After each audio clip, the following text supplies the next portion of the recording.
Arctic Rescue opened at SeaWorld San Diego in 2023. So today we're going to take a ride on this attraction together. I'm going to use a POV I shot about a year ago, so go ahead and click on that link if you're interested in watching the POV without me yapping over it. I actually have a back row POV on this channel as well if you'd like to watch that. This roller coaster does have a bit of a different dynamic depending upon which seat you're in. Before we get started, please like this video, please leave a comment down below, let me know what you think of this ride, and of course please subscribe to this YouTube channel. We are pushing for 10,000 subscribers, so I would greatly appreciate your support. Thank you so much. So you're going to dispatch into a left-hand turn. This station area for Arctic Rescue is pretty nice in my opinion, even though it is kind of big and hollow.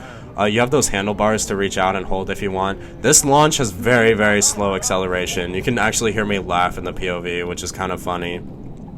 Some of these transitions aren't the craziest thing in the world, like it's just a fun side-to-side motion. These intamin straddle coasters do laterals pretty well, and I would say Arctic Rescue's strong suit is definitely laterals. This second launch is enclosed with the tunnel, which is pretty nice.